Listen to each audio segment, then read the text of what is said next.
Capítulo 3. Fe. Visualización y creencia en el logro del deseo. El segundo paso hacia la riqueza. La fe es el elemento químico más importante de la mente. Cuando la fe se mezcla con la vibración del pensamiento, la mente subconsciente recoge inmediatamente la vibración, la traduce en su equivalente espiritual y la transmite a la inteligencia infinita, como en el caso de la oración. Las emociones de la fe, el amor y el sexo son las más poderosas de las emociones positivas más importantes. Cuando las tres se mezclan, tienen el efecto de colorear la vibración del pensamiento de tal manera que llega de inmediato a la mente subconsciente, donde se transforma en su equivalente espiritual, la única forma que induce una respuesta de la inteligencia infinita. El amor y la fe son psíquicos y están relacionados con el aspecto espiritual del hombre. El sexo es puramente biológico y se refiere únicamente a lo físico. La mezcla o combinación de estas tres emociones tiene el efecto de abrir una línea directa de comunicación entre la mente finita y pensante del hombre y la inteligencia infinita. ¿Cómo desarrollar la fe?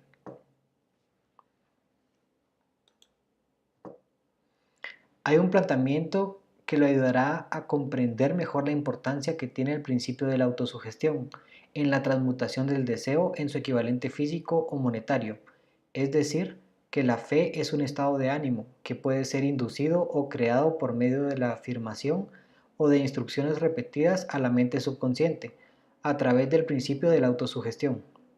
A modo de ejemplo, piense el propósito para el cual está leyendo probablemente este libro.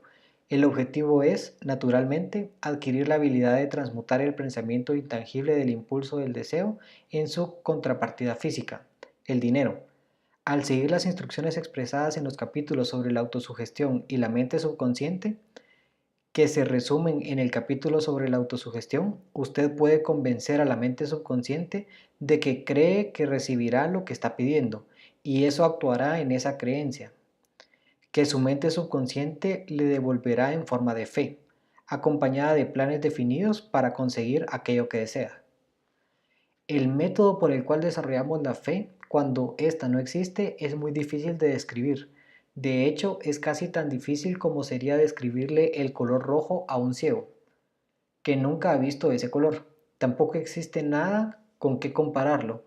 La fe es un estado de ánimo que puede desarrollar a voluntad, después de haber dominado los 13 principios, porque es un estado de ánimo que se desarrolla de manera voluntaria mediante la aplicación y el uso de estos principios. La repetición de la afirmación de órdenes a su mente subconsciente es el único método conocido para el desarrollo voluntario de la emoción de la fe. Tal vez el significado pueda ser más claro mediante la siguiente explicación sobre la manera en que los hombres se convierten a veces en criminales. Dicho en las palabras de un famoso criminólogo, cuando los hombres entran por primera vez en contacto con el crimen, lo aborrecen. Si se mantienen en contacto con el crimen por un tiempo, se acostumbran a él y lo soportan. Si se mantienen en contacto con el crimen por el tiempo suficiente, acaban por aceptarlo y se dejan influir por él. Esto equivale a decir que cualquier impulso de pensamiento que le sea transmitido varias veces a la mente subconsciente es aceptado e influye en la mente subconsciente, lo cual procede a traducir ese impulso en su equivalente físico mediante el procedimiento más práctico que esté a su alcance. En relación con esto, piense de nuevo que todos los pensamientos que han sido emocionalizados, cargados emocionalmente y mezclados con la fe, empiezan a traducirse inmediatamente en su equivalente físico o en su contraparte. Las emociones o la parte sentimental de los pensamientos son los factores que dan vitalidad y acción a estos. Las emociones de la fe, el amor y el sexo, cuando se mezclan con cualquier impulso de pensamiento, le dan una mayor acción de lo que cualquiera de estas emociones puede hacer por separado. No solo aquellos impulsos de pensamiento que han sido mezclados con la fe, sino los que se han mezclado con alguna de las emociones positivas o con cualquiera de las negativas, pueden influir en la mente subconsciente. A partir de esta afirmación comprenderá que la mente subconsciente traducirá en su equivalente físico un impulso de pensamiento de naturaleza negativa o destructiva, con tanta facilidad como actuaría con impulsos de pensamiento de naturaleza positiva o constructiva. Esto explica el extraño fenómeno que experimentan tantos millones de personas, denominado como desgracia o mala suerte. Hay millones de personas que creen estar condenadas a la pobreza y al fracaso, debido a una fuerza extraña sobre la que no creen tener ningún control. Ellos son los creadores de sus propias desgracias, a causa de esta creencia negativa que es captada por la mente subconsciente y traducida en su equivalente físico. Este es un momento apropiado para sugerirle de nuevo que puede beneficiarse si le transmite a su mente subconsciente cualquier deseo que quiera traducir en su equivalente físico o monetario, en un estado de esperanza o de convicción de que la transmutación tendrá lugar. Su creencia o fe es el elemento que determina la acción de su mente subconsciente. No hay nada que le impida embaucar a su mente subconsciente al darle instrucciones por medio de la autosugestión, tal como yo embauqué a la mente subconsciente de mi hijo. Para que este engaño sea más realista, compórtese como lo haría si estuviera ya en posesión del objeto material que pide cuando recurre a su mente subconsciente. La mente subconsciente puede transmutar en su equivalente físico, por el medio más práctico y directo, cualquier orden que se le dé en un estado de convicción o de fe en que la orden se llevará a cabo. Sin duda se ha dicho lo suficiente como para establecer un punto de partida desde el cual se puede, a través de la experimentación y la práctica, adquirir la capacidad de mezclar la fe con cualquier orden que se le dé a la mente subconsciente. La perfección llegará. Por medio de la práctica, pues no aparecerá por el mero hecho de leer las instrucciones. Si es verdad que uno puede ser un criminal al asociarse con el crimen, y esto es un hecho conocido, no es menos cierto que uno puede desarrollar la fe al sugerirle de forma voluntaria a la mente subconsciente que uno tiene fe. La mente llega finalmente a asumir la naturaleza de las influencias que le dominan. Si entiende esta verdad, sabrá por qué es esencial que fomente las emociones positivas como las fuerzas dominantes de su mente y desaliente y elimine las emociones negativas. Una mente dominada por emociones positivas se convierte en un refugio favorable para el estado de ánimo conocido como fe. Una mente dominada una mente dominada de este modo puede darle instrucciones a la mente subconsciente, la cual las aceptará y actuará basada en ellas. La fe es un estado mental que puede ser inducido por autosugestión. En todas las épocas los religiosos han invitado a la humanidad en conflicto a tener fe, en este o en aquel dogma o credo, pero no han logrado explicarles a las personas cómo tener fe. Ellos no han señalado que la fe es un estado de ánimo y que puede ser inducida por la autosugestión. En un lenguaje que cualquier ser humano normal pueda entender, vamos a describir todo lo que se sabe sobre el principio de la fe, a través del cual se puede desarrollar la fe, allí donde no existe. Tenga fe en usted mismo, fe en lo infinito. Antes de comenzar, debe recordarlo una vez más. La fe es el elixir eterno que le da vida, poder y acción al impulso del pensamiento. Vale la pena leer la frase anterior por segunda, tercera y por cuarta vez. Vale la pena leerla en voz alta. La fe es el punto de partida para toda acumulación de riquezas. La fe es la base de todos los milagros y de todos los misterios que no pueden analizarse con las reglas de la ciencia.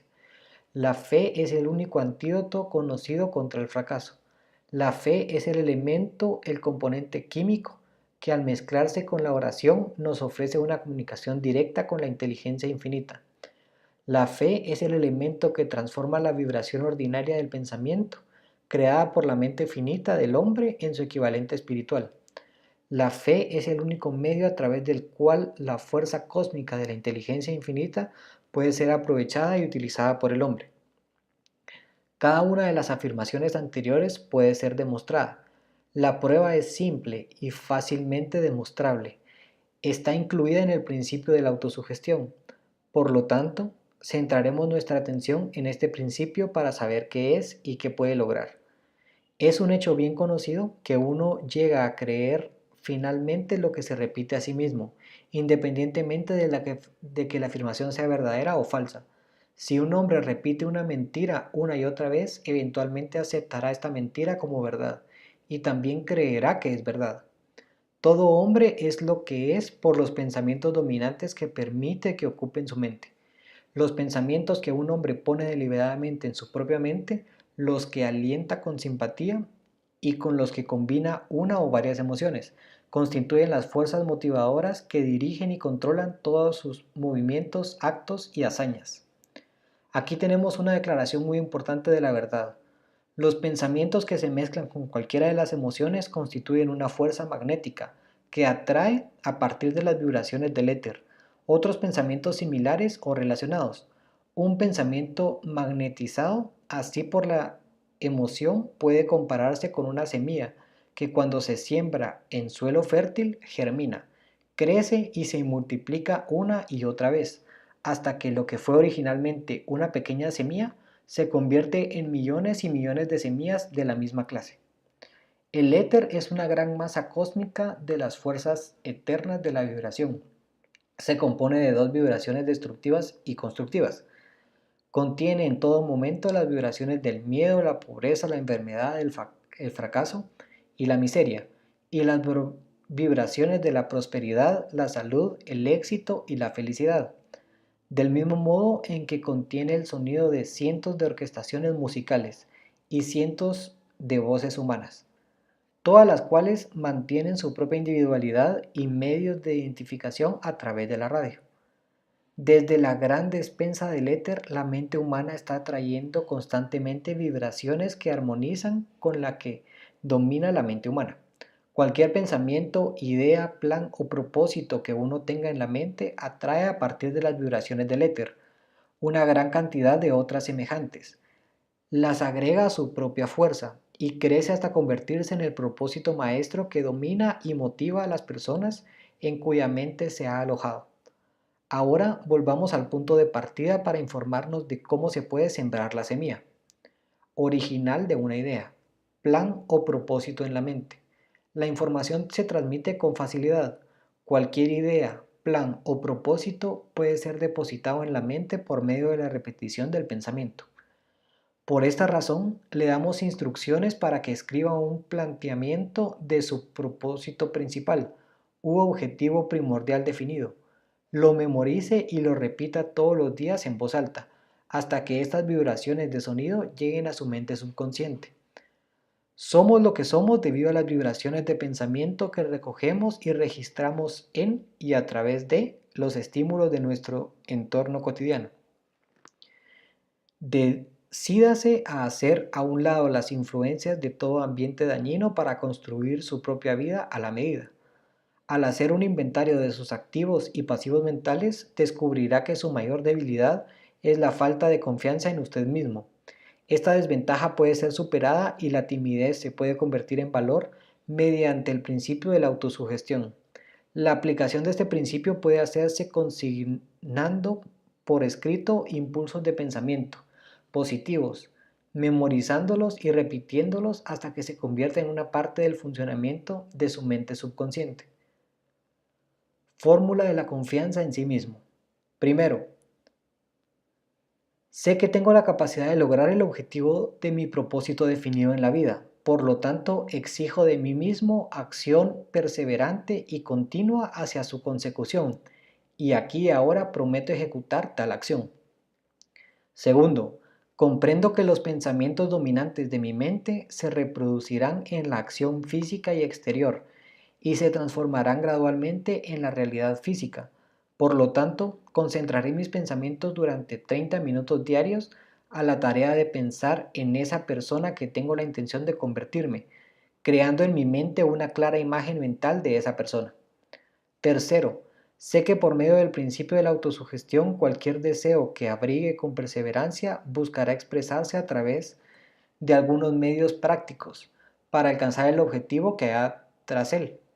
Por lo tanto, dedicaré 10 minutos diarios a exigir a mí mismo desarrollar la confianza en mí mismo. Cuarto, he escrito con claridad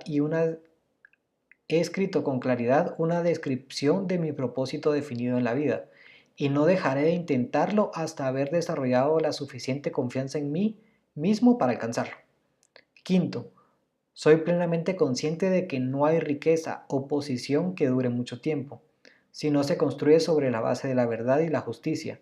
Por lo tanto, no me comprometeré con ninguna acción que no beneficie a todos a los que afecte. Tendré éxito en atraer a mí las fuerzas que deseo emplear y la cooperación de otras personas. Induciré a otros a servirme, debido a mi deseo de servir a los demás. Eliminaré el odio, la envidia, los celos, el egoísmo y el cinismo, al cultivar el amor por toda la humanidad, porque sé que una actitud negativa hacia los demás nunca me dará el éxito. Haré que los demás crean en mí porque creeré en ellos y en mí mismo. Firmaré esta fórmula con mi nombre, la memorizaré y la repetiré en voz alta una vez al día, con la fe absoluta de que influirá gradualmente en mis pensamientos y acciones, para convertirme así en una persona autosuficiente y exitosa. Detrás de esta fórmula hay una ley de la naturaleza que ningún hombre ha podido explicar. Ha desconcertado a los científicos de todas las épocas. Los psicólogos la han llamado la ley de autosugestión. El nombre por el cual se conoce esta ley es de poca importancia. Lo importante es que funciona para gloria y éxito de la humanidad, si se utiliza de manera constructiva. Por otro lado, si se usa destructivamente, destruirá con la misma facilidad. En esta afirmación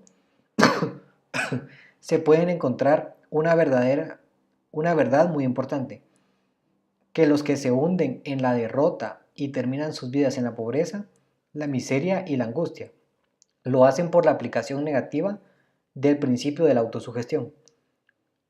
La causa puede encontrarse en el hecho de que todos los impulsos del pensamiento tienen una tendencia a adoptar su equivalente físico. La mente subconsciente, el laboratorio químico en el que todos los impulsos del pensamiento se combinan y se preparan para la traducción a la realidad física, no hace ninguna distinción entre los impulsos del pensamiento constructivos y los destructivos. Funciona con el material con que la alimentamos, a través de nuestros impulsos de pensamiento. La mente subconsciente traducirá a la realidad un pensamiento transmitido por el miedo con la misma facilidad con que traducirá a la realidad un pensamiento impulsado por el valor o la fe. Las páginas de la historia clínica contienen muchos ejemplos de casos de suicidio sugerente. Un hombre puede cometer suicidio por sugestión negativa, con la misma eficacia que por cualquier otro medio. En una ciudad del Medio Oeste, un hombre llamado Joseph Graham, funcionario de un banco, pidió prestada una gran suma de dinero del banco sin el consentimiento de los directores. Perdió el dinero en los juegos de azar. Una tarde la superintendencia de bancos comenzó a revisar las cuentas. Grant salió del banco, tomó una habitación en un hotel local y cuando lo encontraron 3 días más tarde estaba acostado en la cama, llorando y gimiendo, repitiendo una y otra vez estas palabras: Dios mío, esto me va a matar. No puedo soportar la vergüenza. Y poco después murió. Los médicos dictaminaron el caso como suicidio mental. Al igual que la electricidad hace girar las ruedas de la industria y presta servicios útiles si se utiliza de forma constructiva, o acaba con la vida si es mal utilizada, del mismo modo, la ley de la autosugestión lo conducirá a la paz y a la prosperidad, o lo arrastrará al valle de la miseria, del fracaso y de la muerte, según el grado de comprensión y aplicación de la misma. Si llena su mente con miedos, dudas y desconfianza en su capacidad para conectar y utilizar las fuerzas de la inteligencia infinita, la ley de la autosugestión tomará este espíritu de incredulidad y lo utilizará como un patrón por el cual su mente subconsciente lo traducirá en su equivalente físico. Esta afirmación es tan verdadera como la afirmación de que 2 y 2 son 4. Así como el viento lleva un barco al este y otro al oeste, la ley de la autosugestión lo levantará o lo derribará, según la forma en que oriente sus velas del pensamiento. La ley de la autosugestión, a través de la cual cualquier persona puede ascender a las alturas de unos logros que superan la imaginación, está bien descrita en los siguientes versos. Si piensas que estás vencido, lo estarás. Si piensas que no te atreves, no lo harás. Si te gusta ganar, pero crees que no puedes, es casi seguro, no ganarás. Si piensas que perderás, estarás perdido, porque en el mundo descubrimos que el éxito comienza con un aliado de la voluntad. Todo está en el estado de ánimo. Si piensas que eres superior, lo serás. Has tenido que pensar alto para levantarte. Has tenido que estar seguro de ti mismo antes de poder ganar un premio. Las batallas de la vida no siempre favorecen al hombre más fuerte o más rápido, pero tarde o temprano el hombre que gana es el hombre que piensa que puede hacerlo. Tenga en cuenta las palabras destacadas y captará el profundo significado que el poeta tenía en mente, en algún lugar de su carácter, tal vez en la célula de su cerebro. Está latente y adormecida la semilla de los logros que, si se despierta y entra en acción, lo llevará a unas alturas que nunca soñó con alcanzar. Así como un virtuoso de la música puede hacer que las melodías salgan de las cuerdas de un violín, usted también puede despertar el genio que yace dormido en su cerebro y hacer que lo conduzca hacia arriba, hacia cualquier meta que quiera lograr. Abraham Lincoln fracasó en todo lo que intentó hasta después de haber cumplido 40 años. Era un don nadie, de ninguna parte, hasta que una gran experiencia entró en su vida, despertó el genio dormido dentro de su corazón y su cerebro, y le dio al mundo a uno de sus hombres realmente grandes.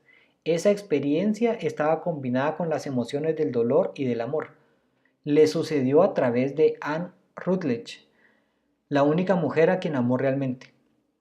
Es un hecho conocido que la emoción del amor está estrechamente relacionada con el estado de ánimo conocida como la fe, y esto por la sencilla razón de que el amor se acerca mucho a traducir los impulsos del pensamiento en su equivalente espiritual. Durante su trabajo de investigación, el autor descubrió, a partir del análisis de la obra de la vida y los logros de cientos de hombres de posiciones sobresalientes, que detrás de casi cada uno estaba la influencia del amor de una mujer. La emoción del amor en el corazón y en el cerebro humano crea un campo favorable de atracción magnética que produce una afluencia de las vibraciones más altas y exquisitas que flotan en el éter. Si quiere ver pruebas del poder de la fe, estudie los logros de hombres y mujeres que lo han utilizado. Jesús Nazareno encabeza la lista. El cristianismo es la mayor fuerza que influye en las mentes de los hombres. La base del cristianismo es la fe. Sin importar cuántas personas pueden haber tergiversado o malinterpretado el significado de esta gran fuerza, y sin importar el gran número de dogmas y credos que se han creado en su nombre, pero creo que no reflejan sus principios. La suma y la esencia de la enseñanza y los logros de Cristo, que pueden haber sido interpretadas como milagros, son nada más ni nada menos que la fe. Si hay fenómenos como los milagros, se producen solo a través del estado de ánimo conocido como la fe. Algunos profesores de religión y muchos que se llaman cristianos no entienden ni practican la fe. Veamos el poder de la fe, tal como nos la mostró un hombre conocido en todo el mundo, Mahatma Gandhi de la India. En este hombre el mundo tuvo uno de los ejemplos más sorprendentes conocidos de las posibilidades de la fe. En este hombre el mundo tiene a uno de los ejemplos más sorprendentes sobre las posibilidades de la fe que haya conocido la humanidad. Gandhi ejerció un poder superior al de cualquier otro hombre de su época, y esto a pesar del hecho de que no tenía ninguna de las herramientas ortodoxas del poder, como dinero, barcos de guerra, soldados ni materiales de la guerra. Gandhi no tenía dinero, no tenía casa, no tenía un traje, pero tenía poder. ¿Cómo lo adquirió? Lo obtuvo gracias a su comprensión del principio de la fe y a su capacidad para trasplantar esta fe en 200 millones de mentes. Gandhi logró a través de la influencia de la fe lo que no pudo lograr la mayor potencia militar del planeta y lo que nunca se podrá alcanzar con soldados ni armas. Logró la hazaña asombrosa de influir en 200 millones de mentes para unirse y moverse al unísono, como una sola mente. ¿Qué otra fuerza en la tierra, excepto la fe, podía hacer lo mismo? Llegará un día en que los empleados, así como los empleadores, descubran las posibilidades de la fe. Ese día está llegando. El mundo entero tuvo una gran oportunidad. durante la depresión económica, de presenciar lo que la falta de fe les hará a las empresas. Sin duda la civilización ha producido un número suficiente de seres humanos inteligentes para hacer uso de esta gran lección que le han enseñado la depresión al mundo. Durante esta depresión, el mundo tenía pruebas abundantes de que el miedo generalizado paralizaría el engranaje de la industria y del comercio. De esta experiencia surgirán líderes en los negocios y en la industria, que se beneficiarán del ejemplo de Gandhi, le ha dado al mundo, y aplicarán a las empresas la misma técnica que utilizó el líder indio para obtener la mayor cantidad de seguidores que se han visto en la historia del mundo.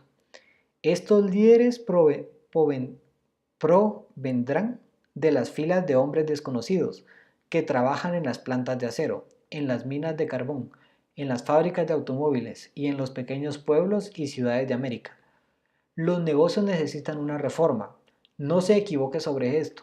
Los métodos del pasado basados en combinaciones económicas de fuerza y de miedo serán sustituidos por los principios más justos de la fe y de la cooperación.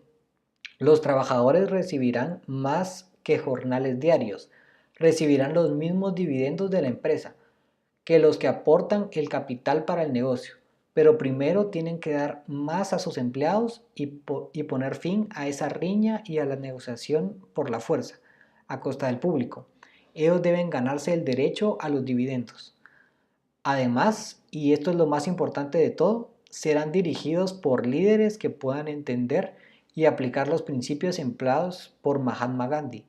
Solo de esta manera podrán obtener los líderes de sus seguidores el espíritu de plena cooperación que constituye el poder en su forma más elevada y duradera. Esta época estupenda de la máquina en la que vivimos y de la que estamos saliendo se ha apoderado del alma de los hombres. Sus líderes han tratado a los hombres como si fueran piezas de maquinaria. Se vieron obligados a hacer esto por los empleados que han negociado, a expensas de todos los interesados, para obtener y no para dar. La consigna del futuro será la felicidad humana y la alegría, y cuando este estado de ánimo se haya alcanzado, la producción se hará cargo de sí misma, con una eficiencia mayor que cualquier otra cosa que jamás se haya logrado, pues los hombres no podían mezclar, ni lo hicieron, la fe y el interés individual con su trabajo. Debido a la necesidad de la fe y de la cooperación, para dirigir los negocios y la industria será a la vez interesante y rentable analizar un evento que ofrece una excelente comprensión del método por el cual los industriales y hombres de negocios acumulan grandes fortunas dando antes que intentar obtener. El evento elegido para ilustrar este caso se remonta a 1900, cuando se estaba formando la United States Steel Corporation. Mientras lee esta historia, tenga en cuenta estos hechos fundamentales y entenderá cómo las ideas han sido convertidas en enormes fortunas. En primer lugar, la enorme United States Steel Corporation nació de la mente de Charles M. Schwab, en la forma de una idea que él creó a través de su imaginación. En segundo lugar, él combinó la fe con su idea. En tercer lugar, formuló un plan para la transformación de su idea en una realidad física y financiera. En cuarto lugar, puso su plan en acción con su famoso discurso en la University Club. En quinto lugar, aplicó su plan, le infundió perseverancia y lo respaldó con una decisión firme hasta haberlo cumplido en su totalidad. En sexto lugar, preparó el camino por el éxito por medio de un ardiente deseo de alcanzar el éxito. Si usted es uno de los que se han preguntado cómo se amasan las grandes fortunas, esta historia de la creación de la United States Steel Corporation será esclarecedora. Si tiene alguna duda de que los hombres pueden pensar y hacerse ricos, esta historia deberá disiparla, porque podrá ver claramente en la historia de la United States Steel la aplicación de una parte importante de los 13 principios descritos en este libro. Esta descripción asombrosa del poder de una idea fue expresada en un modo dramático por John Lowell en el periódico New York World Telegram, que transcribimos gracias a su cortesía.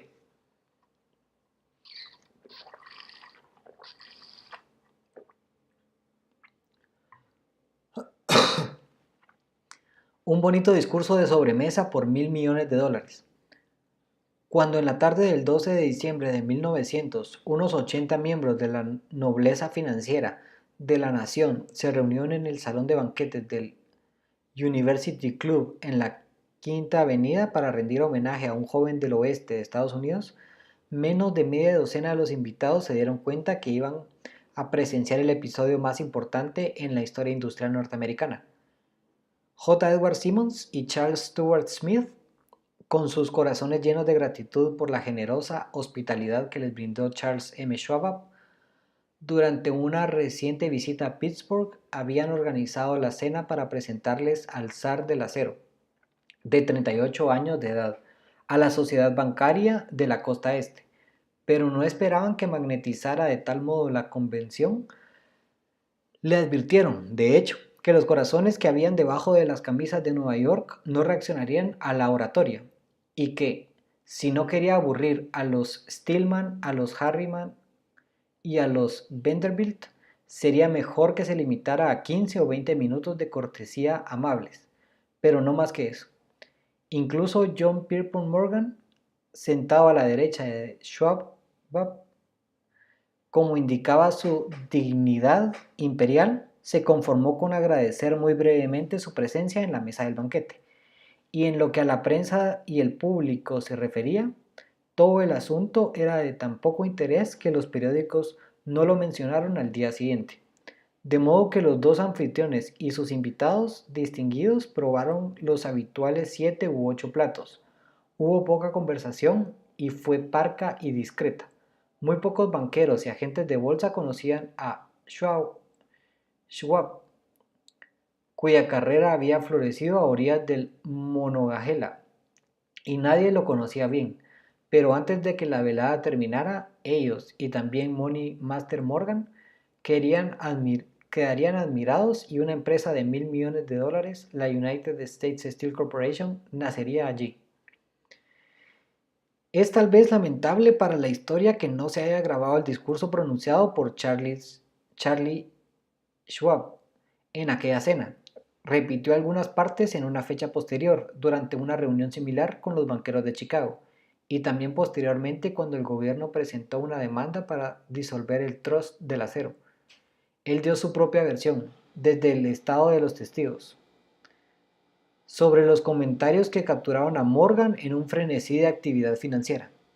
Es probable, sin embargo, que haya sido un discurso familiar, con errores gramaticales, pues Schwab nunca se preocupaba por las sutilezas del lenguaje. Lleno de refranes y armado con ingenio, pero aparte de eso el discurso tuvo una fuerza galvánica y un efecto sobre los $5.000 millones de capital estimado que representaban los comensales. Cuando terminó y la reunión todavía estaba bajo su hechizo, aunque Schwab había hablado durante 90 minutos, Morgan condujo al orador a una ventana apartada y habló con él una hora más, sus piernas colgando de una silla alta e incómoda. La magia de la personalidad de Schwab se había desatado con toda su fuerza, pero lo más importante y perdurable fue el programa claro y detallado que expuso para el engrandecimiento del acero. Muchos otros hombres habían tratado de interesar Morgan en conformar juntos una trust de acero, a partir de alianzas con empresas de pastelería, cables y flejes, azúcar, caucho, whisky, aceite o chicles. John W. Gates, el apostador, lo había invitado a hacer esto, pero Morgan desconfiaba de él. Los hermanos Moore, Bill y Jim, corredores de valores de Chicago que habían fusionado una fábrica de fósforos y una empresa de galletas, habían tratado de convencerlo, aunque sin éxito. Elbert H. Gary, el abogado moralista, procuró venderle la idea, pero no era lo suficientemente grande como para impresionarlo, hasta que la elocuencia de Schwab llevó a JP Morgan a las alturas, desde donde pudo visualizar los sólidos resultados de la entidad financiera más audaz jamás concebida. El proyecto fue considerado como un sueño delirante, de chiflados en busca de dinero fácil. El magnetismo financiero que comenzó a atraer a miles de pequeñas empresas y a veces administrados con ineficiencia a combinaciones más grandes y competitivas, se hizo operativa en el mundo del acero gracias a las artimañas de John W. Gates, un jovial pirata de los negocios. Gates ya había conformado la American Steel and Wire Company con una cadena de pequeñas empresas y junto con Morgan había creado la Federal Steel Company, la National Tube y la American Bridge. Eran dos preocupaciones más de Morgan, y los hermanos Moore habían abandonado la empresa de fósforos y galletas para formar el grupo americano. Hojalatas, aros de acero, láminas de acero y la National Steel Company. Pero comparadas con el gigantesco Trust vertical de Andrew Carnegie, dirigido por sus 53 accionistas, las otras combinaciones eran insignificantes. Podían combinarse como mejor les pareciera, pero ni todas juntas harían mella en la organización de Carnegie, y Morgan lo sabía. El excéntrico viejo escocés también lo sabía. Desde las majestuosas alturas del castillo esquivo había visto primero con diversión y luego con resentimiento los intentos de las empresas más pequeñas de Morgan por entrometerse en sus negocios. Cuando los intentos se tornaron demasiado audaces, el temperamento de Carnegie se transformó en ira y en venganza. Decidió duplicar cada fábrica propiedad de sus rivales. Hasta ese momento no había estado interesado en cables, tubos, flejes ni láminas. Se habían contentado con venderles acero en bruto a estas empresas y que lo trabajaran como quisieran. Ahora, con Schwab como jefe y lugarteniente capaz, planeó poner a sus enemigos contra la pared. Fue así como Morgan vio la respuesta a su problema de la combinación en el discurso de Charles M. Schwab. Un trust sin Carnegie, el gigante, no sería ningún trust en absoluto. Como dijo un escritor, sería un pudín de ciruelas, pero sin las ciruelas. El discurso de Schwab en la noche del 12 de diciembre de 1900 aportó sin duda la sugerencia, aunque no la promesa, de que la gran empresa de Carnegie podría estar bajo la sombra de Morgan. Habló del futuro mundial del acero, de la reorganización de la eficiencia, de la especialización, de deshacerse de las fábricas improductivas y de concentrar esfuerzos en las propiedades florecientes, de los ahorros en el tráfico de minerales, en los departamentos generales y administrativos, y de captar los mercados extranjeros. Más que eso, le dijo a los bucaneros que los errores de su piratería habitual estaban entre ellos. Sus propósitos, supuso él, habían sido crear monopolios, aumentar los precios y pagarse a sí mismo grandes dividendos que estaban más allá de todo privilegio. Schwab condenó ese sistema con su estilo campechano. La miopía de esta política, les dijo a sus oyentes, residía en el hecho de que restringía el mercado en una época en que todo pedía una expansión. Según él, al abaratar el costo del acero, se crearía un mercado en constante expansión. Se crearían más usos para el acero y podría captarse una buena parte del comercio mundial. En realidad, y aunque no lo sabía, Schwab era un apóstol de la moderna producción en masa. Así concluyó la cena en el University Club. Morgan se fue a casa a pensar en las predicciones optimistas de Schwab. Schwab regresó a Pittsburgh con el fin de dirigir el negocio de acero para Andrew Carnegie, mientras que Gary y el resto regresaron a sus teletipos para especular en previsión del próximo movimiento. No tardó mucho en ocurrir. Morgan tardó aproximadamente una semana para digerir el festín de razonamientos que Schwab había colocado delante de él. Cuando se aseguró de que no iba a sufrir ninguna indigestión financiera, mandó llamar a Schwab y descubrió que aquel hombre joven era un poco tímido. Al señor Carnegie, le dijo Schwab, tal vez no le guste si descubriera que el presidente de sus empresas había estado coqueteando con el emperador de Wall Street, un lugar que Carnegie había decidido no pisar nunca. Entonces John W. Gates, que era el intermediario entre Morgan y Schwab, sugirió que si Schwab llegara a estar en el Hotel Bellevue, Bellevue. En Filadelfia, JP Morgan también podría llegar a estar allí. Cuando Schwab llegó, sin embargo, Morgan estaba enfermo en su casa de Nueva York, y por lo tanto presionado por la invitación del anciano, Schwab viajó a Nueva York y se presentó en la puerta de la biblioteca del financiero. Ahora algunos historiadores económicos han creído que desde el principio hasta el final de este drama, que todo fue preparado por Andrew Carnegie. La cena en honor de Schwab, el famoso discurso, la conversación entre Schwab y el rey del dinero la noche del domingo, fueron organizados por el astuto escocés. La verdad es exactamente lo contrario. Cuando Schwab fue llamado para cerrar el trato, ni siquiera sabía si el jefecito, como le decían a Andrew, prestaría atención a una oferta para vender, particularmente a un grupo de hombres a quien Andrew consideraba como dotados con algo menos que santidad. Sin embargo, Schwab llevó la conversación 6 hojas de datos de su puño y letra, que según él representaban el valor físico y la capacidad potencial de ingresos de todas las empresas de acero que él consideraba una estrella esencial en el nuevo firmamento del metal. 4 hombres pensaron en esta cifra durante toda la noche. El jefe, por supuesto, era Morgan, firme en su creencia en el derecho divino del dinero. Con él estaba su aristocrático socio, Robert Bacon, un erudito y un caballero. El tercero era John W. Gates, a quien Morgan despreciaba por ser jugador y utilizado como una herramienta. El cuarto era Schwab, que sabía más sobre los procesos de elaboración y venta de acero que cualquier persona de su época. A lo largo de la conversación, las cifras del hombre de Pittsburgh nunca fueron cuestionadas. Si él decía que una compañía valía tanto, entonces valía eso y nada más. Insistió también en incluir a la combinación solo las empresas que él tenía nominadas. Había concebido una corporación sin dobleces, ni siquiera para satisfacer la avaricia de los amigos que deseaban descargar sus compañías sobre los anchos hombros de Morgan. Fue así como excluyó a propósito varias empresas más grandes en los que las morsas y los carpinteros de Wall Street habían posado sus ojos hambrientos. Al amanecer, Morgan se levantó y enderezó su espalda. Solo quedaba una pregunta. ¿Crees que puedes persuadir a Andrew Carnegie para vender?, preguntó. Puedo intentarlo, dijo Schwab. Si logras hacer que venda, me encargaré del asunto, dijo Morgan.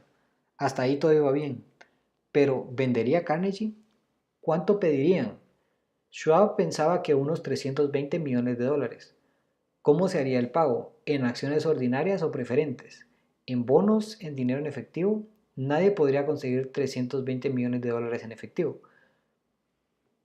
Había un juego de golf en enero en los helados pasados, en los helados prados de St. Andrews, en Westchester, con Andrew envuelto en jerseys para protegerse del frío y Charlie hablando con volubilidad, como de costumbre para mantener el ánimo. Pero no se mencionó una sola palabra de negocios hasta que se sentaron al calor acogedor de la casa que Carnegie tenía cerca de allí. Luego, con la misma capacidad de persuasión que había hipnotizado a 80 millonarios en el University Club, Schwab mencionó descollantes promesas de retiro y comodidades, de millones incontables para satisfacer los caprichos sociales del anciano escocés. Carnegie, capítulo, escribió una cifra en un pedazo de papel. Se lo entregó a Schwab y dijo muy bien, venderemos por este precio. La cifra era de aproximadamente 400 millones. Y surgió a partir de los 320 millones mencionados por Schwab como una cifra básica, y luego de añadir 80 millones que representaban el valor aumentado del capital en los 2 últimos años. Más tarde, en la cubierta de un barco transatlántico, el escocés le dijo con tristeza a Morgan, ojalá te hubiera pedido 100 millones más. Si me los hubieras pedido, te los habría dado, le respondió alegremente Morgan. Hubo un gran alboroto, por supuesto. Un corresponsal británico envió un cable diciendo que el mundo del acero extranjero estaba consternado por la combinación gigantesca. El presidente Hadley de Yale declaró que a menos que los trusts fueran regulados, el país podría esperar un emperador en Washington. en los próximos 25 años. Pero King, el astuto manipulador de acciones, comenzó a impulsar las nuevas acciones al público con tanta insistencia que todo el exceso de liquidez, estimado por algunos en cerca de 600 millones de dólares, fue absorbido en un abrir y cerrar de ojos. Así Carnegie ganó sus millones y el sindicato de Morgan ganó 62 millones por todos sus problemas. Y todos los chicos de Gates y Gary ganaron sus millones. Schwab, de 38 años, también obtuvo su recompensa. Fue nombrado presidente de la nueva corporación y la dirigió hasta 1930. La dramática historia del gran negocio que acabas de leer fue incluida en este libro porque es un ejemplo perfecto del método por el cual el deseo se puede transmutar en su equivalente físico. Me imagino que algunos lectores cuestionarán la afirmación de que un deseo simple e intangible se puede convertir en su equivalente físico. Sin duda, algunos dirán, no se puede convertir nada en algo. La respuesta está en la historia de la United States Steel. Esta organización gigantesca fue creada en la mente de un hombre. El plan por el cual la organización recibió la fábrica de acero que le dieron la estabilidad financiera se creó en la mente del mismo hombre. Su fe, su deseo, su imaginación y su perseverancia fueron los verdaderos ingredientes que entraron en la United States Steel. La fábrica de acero y los equipos mecánicos adquiridos por la corporación, después de haber sido llevados a la existencia legal, fueron incidentes, pero un análisis cuidadoso revelará el hecho de que el valor calculado de las propiedades adquiridas por la empresa aumentó su valor en un estimado de 600 millones de dólares por la mera transacción que los agrupaba a todos bajo una sola administración. En otras palabras, la idea de Charles M. Schwab, además de la fe con la que transmitió a las mentes de JP Morgan y de otros, fue comercializada con una ganancia de aproximadamente 600 millones de dólares. No es una suma insignificante para una sola idea. Lo que sucedió con algunos de los hombres que recibieron su parte de los millones de dólares por concepto de ganancias obtenidas con esta transacción es un asunto que no interesa ahora. La característica importante del logro asombroso es que sirve como prueba incuestionable de la solidez de la filosofía que se describe en este libro, porque esta filosofía era la urdimbre y la trama de toda la transacción. Por otra parte, la viabilidad de esta filosofía ha sido establecida por el hecho de que la United States Steel prosperó y se convirtió en una de las corporaciones más ricas y poderosas de Estados Unidos, empleando a miles de personas, desarrollando nuevos usos para el acero y abriendo nuevos mercados, lo que demuestra que los 600 millones de dólares en ganancias que produjo la idea de Schwab eran bien merecidos. Las riquezas comienzan en forma de pensamiento. La cantidad está limitada solamente por la persona en cuya mente el pensamiento se pone en movimiento. La fe elimina las limitaciones. Recuerda esto cuando estés listo para negociar con la vida, aquello que desees, pues eres tú quien establece el precio por obtener lo que quieres. Recuerda también que el hombre que creó la United States Steel Corporation era prácticamente desconocido en ese momento. No era más que Andrew Carnegie hasta que dio origen a su famosa idea. Después de eso, él se levantó rápidamente a una posición de poder, fama y riqueza. No hay limitaciones para la mente, excepto las que reconocemos. Tanto la pobreza como la riqueza se derivan del pensamiento.